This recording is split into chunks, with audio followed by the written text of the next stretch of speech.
કચ્છના જિલ્લા વિકાસ અધિકારી શ્રી ભાલારાની ગાંધીનગર બદલી થતાં તેમના સ્થાને નિમાયેલા શ્રી પટેલે આજે પોતાના હોદ્દાનો ચાર્જ સંભાળી લીધો છે।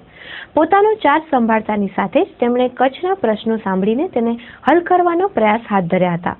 શ્રી પટેલે કચ્છમાં તંત્ર દ્વારા કરાતી કામગીરીને રાજ્ય સરકારે પણ મોડેલ તરીકે સ્વીકારી છે, ત્યારે આવા જિલ્લામાં કામ કરવાનો મોકો મળ્યો તે પોતાના માટે ખુશીની વાત હોવાનું જણાવતા ચંચળ ન્યૂઝ સાથે વાત કરી હતી।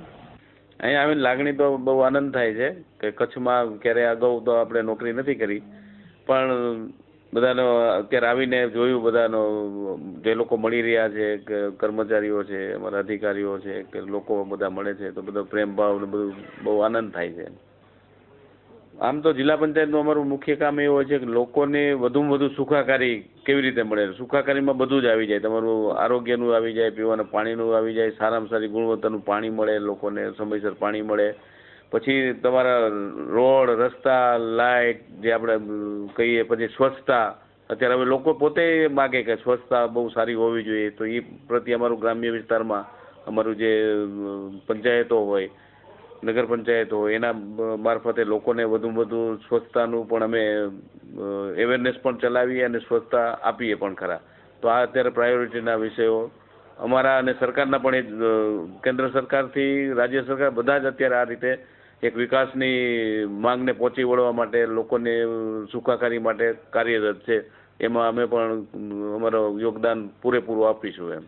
તો અત્યારે સ્વાઇન ફ્લૂમાં આમ જુઓ તો ખરેખર તો કચ્છે બહુ કંટ્રોલ ઝડપથી કરી લીધું છે, અમે જે અત્યાર સુધી અમે માહિતી લીધી, અને એને રાજ્ય સરકારે તો મોડેલ તરીકે સ્વીકાર્યું છે કે ભાઈ આ લોકો જે રીતે લોકોમાં અવેરનેસ ફેલાવી અને લોકો પોતે જાગૃત થયા, ડૉક્ટરો પણ ઝડપથી બધાને સારવાર આપવા માટે કટિબદ્ધ બન્યા, એ રાજ્ય સરકારે એક મોડેલ તરીકે કચ્છને લીધું।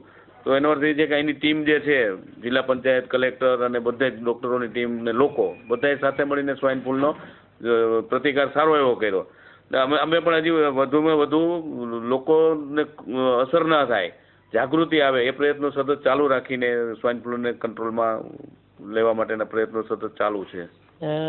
કચ્છમાં અગાઉ આપણે તમામ પ્રકારની આપત્તિમાં કામ કરેલ, એટલે હવે જે કચ્છનો વિકાસનો દસકો ચાલે છે તો એમાં તમામ ક્ષેત્રે આપણે આરોગ્ય હોય, શિક્ષણ હોય, નાના નાના ઇન્ફ્રાસ્ટ્રક્ચરના કામ હોય, પંચાયતી રાજ સુદૃઢીકરણ થાય, આ બધામાં કામ કરવામાં ખૂબ જ આનંદ અને ધન્યતા અનુભવી।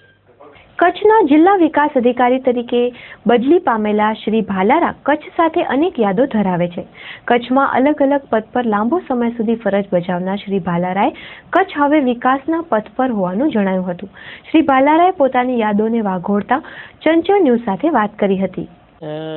કચ્છમાં અગાઉ આપણે તમામ પ્રકારની આપત્તિમાં કામ કરેલ, એટલે હવે જે કચ્છનો વિકાસનો દસકો ચાલે છે તો એમાં તમામ ક્ષેત્રે આપણે આરોગ્ય હોય, શિક્ષણ હોય, નાના નાના ઇન્ફ્રાસ્ટ્રક્ચરના કામ હોય, પંચાયતી રાજ સુદૃઢીકરણ થાય, આ બધામાં કામ કરવામાં ખૂબ જ આનંદ અને ધન્યતા અનુભવી।